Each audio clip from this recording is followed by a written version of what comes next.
Good morning, students. Today we will discuss important questions from your previous year papers from your unit organometallic compounds. Organometallic compounds की videos हम सारी कर चुके हैं और आज मैं आपको कुछ ऑर्गेनोमेटेलिक कंपाउंड्स के ऐसे क्वेश्चंस करवाऊंगी जो कि फ्रिक्वेंटली आपकी यूनिवर्सिटी एग्ज़ाम्स में आपसे पूछे जाते हैं. तो first of all, what are organometallic compounds. Organometallic compounds क्या होते हैं? तो ऑर्गेनोमेटेलिक कंपाउंड्स आपने पढ़े हैं the compounds which contain at least one carbon metal bond, यानी जिसमें कार्बन मेटल बॉन्ड होगा. मेटल आपको पता है इलेक्ट्रोपॉजिटिव होती है, तो मेटल के ऊपर डेल्टा पॉजिटिव चार्ज रहेगा और कार्बन के ऊपर इन कंपाउंड्स में स्लाइटली नेगेटिव चार्ज रहेगा. तो such type of compounds in which there is at least one carbon metal bond that are known as organometallic compound. That metal can be your lithium, that can be magnesium, zinc, lead, ठीक है, and so on. इस type से आपकी हो सकती हैं. तो इन compounds को हम कहेंगे organometallic compound where M is metal. ठीक है. और ये जो ऑर्गेनिक ग्रुप इसमें प्रेजेंट है, that organic group that can be alkyl, alkenyl, alkynyl और aryl. Any group can be present. Then next question is, compare the reactivity of organomagnesium, organozinc and organolithium compounds giving reason. अब क्या होता है, किसी भी organometallic compound की जो reactivity है वो किस पे डिपेंड करती है कि उस ऑर्गेनोमेटेलिक कंपाउंड में कौन सी मेटल आपकी अटैच है. ठीक है. जितनी ये जो मेटल अटैच है, जो हमारा कार्बन मेटल बॉन्ड है, ये मेटल जितनी ज़्यादा इलेक्ट्रोपॉजिटिव होगी उतनी ही जो कार्बन मेटल के बीच में बॉन्ड है उतना ही ज़्यादा आयनिक होगा. ठीक है. और जितना कार्बन जो मेटल बॉन्ड है वो जितना ज़्यादा आयनिक होगा उतना ही आपका ऑर्गेनोमेटेलिक कंपाउंड ज़्यादा रिएक्टिव होगा. ठीक है. समझ आ गया कि जितना जो आपकी ये मेटल है, जो जितनी ज़्यादा इलेक्ट्रोपॉजिटिव होगी, कार्बन मेटल बॉन्ड उतना ही ज़्यादा आयनिक होगा, और जितना ज़्यादा आयनिक होगा उतनी ही रिएक्टिविटी ज़्यादा होगी, उतनी ही रिएक्टिविटी विल बी मोर. ठीक है. अब अगर मैं आयनिक कैरेक्टर की बात करूं इन कंपाउंड्स की जो हमारे 3 गिवन हैं, तो कार्बन लिथियम बॉन्ड का आयनिक कैरेक्टर जो है वो सबसे ज़्यादा होगा as compare to carbon magnesium and as compare to हमने दिया है ऑर्गेनोजिंक, कार्बन जिंक. ठीक है. तो आयनिक कैरेक्टर किसका ज़्यादा हो गया? ऑर्गेनोलिथियम का ज़्यादा हो गया, क्योंकि जो लिथियम है वो इलेक्ट्रोपॉजिटिव ज़्यादा है. ठीक है.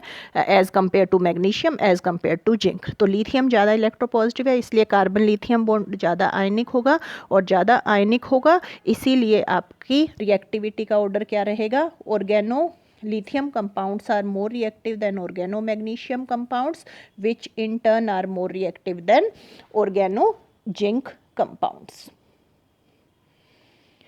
Then next है, how can Grignard reagent be prepared? अब Grignard reagent क्या होते हैं? Grignard reagent है आपके RMGX. तो उनको कैसे प्रिपेयर करना है? फर्स्ट ऑफ ऑल, ये R जो है आपका, that can be alkyl, alkenyl, alkynyl और एराइल, और दिस X आपका है that can be chloro, bromo and iodo. ठीक है. तो Grignard reagent if you want to prepare then you have to treat alkyl halide. Alkyl या aryl halide आपने लेना है. मैग्नीशियम मेटल डालनी है आपने. In presence of dry ether आप ये रिएक्शंस करेंगे and you will gate RMGX.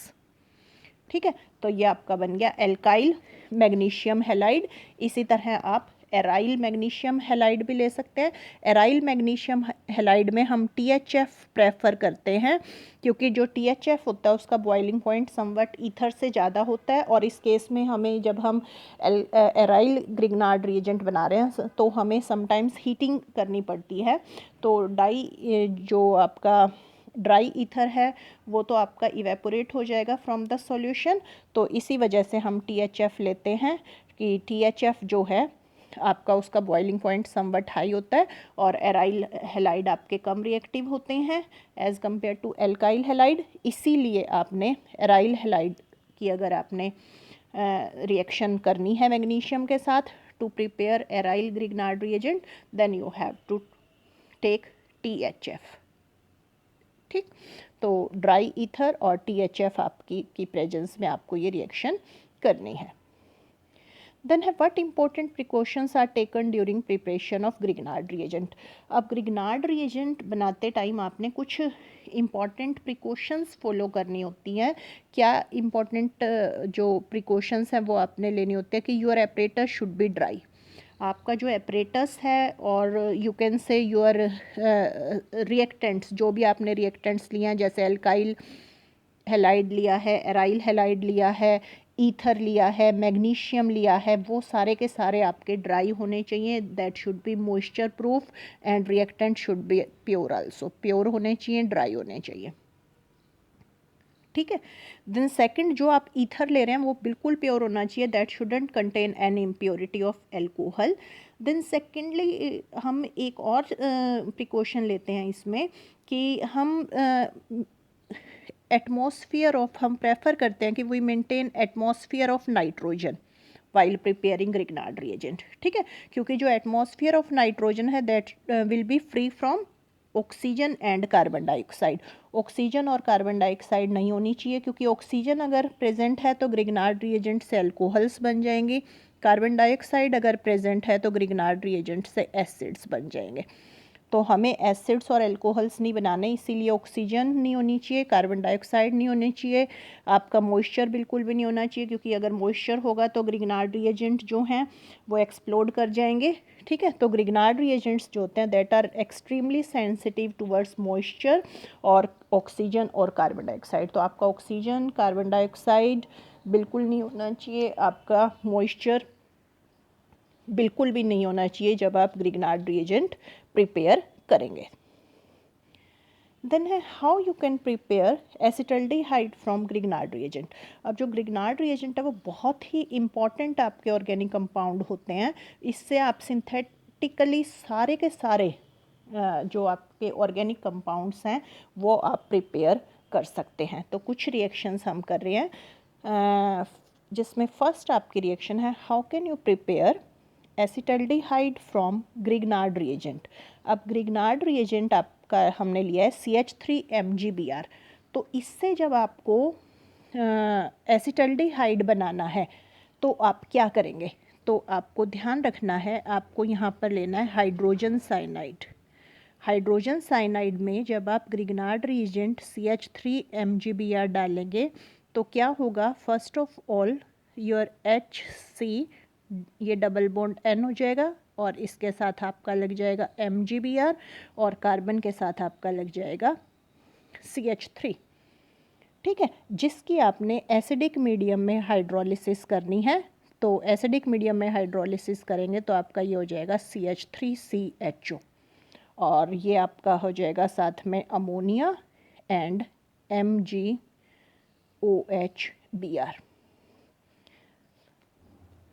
तो अगर आप HCN लेते हैं तो आपके एल्डिहाइड बनते हैं, और अगर आप यहाँ पर मिथाइल साइनाइड ले लें, एल्काइल साइनाइड इन जनरल लेंगे तो आपके कीटोन्स बन जाते हैं।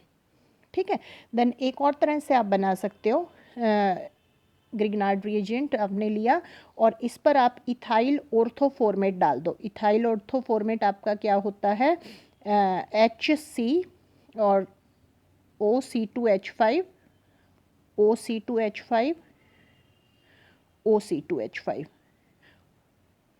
तो एक इंटरमीडिएट बनेगा और उसके बाद उसकी एसिडिक हाइड्रोलिसिस कर दो तो यू विल गेट एसिटल्डिहाइड।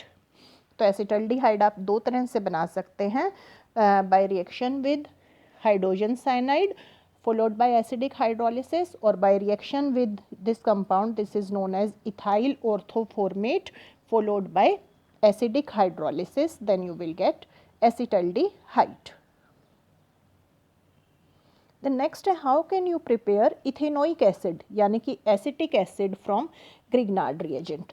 तो Grignard reagent जो आपका है CH3MgBr आप लेंगे और इसमें कार्बन डाइऑक्साइड डालेंगे, कार्बन डाइऑक्साइड इज CO2। तो first of all your addition product is formed, carbon dioxide यहाँ देखिए आपके बीच में ऐड हो जाएगी, C double bond O MgBr। ठीक है, उसके बाद आपने इसकी एसिडिक हाइड्रोलिसिस करनी है। एसिडिक हाइड्रोलिसिस जब आप करेंगे तो यहाँ से ऐसे बॉन्ड ब्रेक हो जाएगा, H यहाँ OH यहाँ, तो your product CH3COOH is formed plus MgOHBr आपका साइड प्रोडक्ट निकल जाएगा। ठीक है, तो कार्बन डाइऑक्साइड जब आपके साथ रिएक्शन करेंगे तो आपका क्या बनेगा, एसिटिक एसिड इज फॉर्म्ड। ठीक है, ये ध्यान रखना है। यहीं पे मैं थोड़ी सी एक और रिएक्शन आपको बता दूं कि instead of carbon dioxide if you are taking sulphur dioxide, तो सल्फर डाइऑक्साइड लेंगे तो आपका यहाँ क्या हो जाएगा, COOH की जगह SOOH हो जाएगा, उसको हम बोलते हैं सल्फिनिक एसिड। तो सल्फिनिक एसिड बनाना है आपने, इथेन सल्फिनिक एसिड जैसे बन गया तो आप SO2 ले लेंगे, और अगर आपने कार्बोक्सिलिक एसिड बनाना है तो आप यहाँ पर CO2 ले लेंगे। ठीक है, तो इस तरह आप ग्रिग्नार्ड रिएजेंट से इथेनोइक एसिड प्रिपेयर कर सकते हो। द नेक्स्ट है, how can you prepare ethyl acetate from Grignard reagent. Grignard reagent से अब आपने बनाना है इथाइल एसीटेट। अब इथाइल एसीटेट बनाने के लिए आप एक एस्टर लेंगे, दैट इज क्लोरोफॉर्मिक एस्टर। ये आपका है क्लोरोफॉर्मिक एस्टर, फॉर्मिक एसिड का एस्टर है और उस हाइड्रोजन को हटा के आपने क्लोरीन लगा रखी है।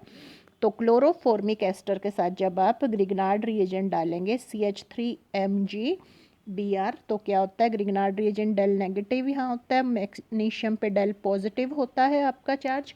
ठीक है, तो ये क्या होगा, ये आपका जो डेल नेगेटिव है ये इस कार्बन पे अटैक कर जाएगा and you will get CH3C double bond O OC2H5। Your ethyl acetate is formed plus MgBrCl। तो एस्टर अगर आप बनाने हैं अपने ग्रिग्नार्ड रिएजेंट से, you will react with chloroformic ester, और यू कैन से इसको आप इथाइल क्लोरोफॉर्मेट भी बोलते हैं। ठीक है, then how can you prepare methyl amine from Grignard reagent.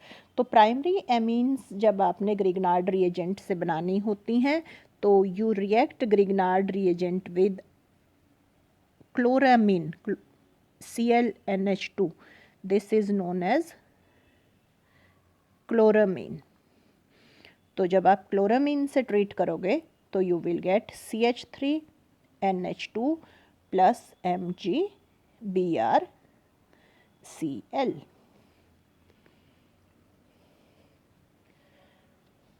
ठीक है, तो इस तरह से आप क्लोरामीन बना सकते हैं बाय रिएक्शन विद क्लोरामीन के साथ रिएक्शन करके you can prepare methyl amine. Then how you can prepare dithioacetic acid from Grignard reagent. अब डाईथायोएसिटिक एसिड आपने बनाना है तो उसमें आप क्या करेंगे, डाईथायोएसिटिक एसिड बनाने के लिए, जैसे ऊपर हमने एसिटिक एसिड बनाया था, एसिटिक एसिड के लिए हमने लिया था CO2 गैस, और यहाँ पर हम CO2 की बजाय अब ले लेंगे CS2। तो CS2 लेंगे तो उसी तरह बिल्कुल सेम पैटर्न पर रिएक्शन होगी, CS2 आपका यहाँ बीच में ऐड हो जाएगा। First of all your addition product is formed, और वो एडिशन प्रोडक्ट आपका क्या करेगा, उसकी आपने वही उसी तरह एसिडिक हाइड्रोलिसिस करनी है, तो आपका क्या हो जाएगा CH3C double bond SSH। This is known as dithioacetic acid, जहाँ पर आपके एसिटिक एसिड में कार्बन होते हैं और यहाँ आपके क्या होंगे, ऑक्सीजन होते हैं, यहाँ आपके सल्फर होंगे ऑक्सीजन की जगह। तो दिस इज़ डाईथायोएसिटिक एसिड। तो CS2 के साथ जब आप ट्रीट करेंगे तो आपका क्या बनेगा, डाईथायोएसिटिक एसिड बनेंगे। ठीक है।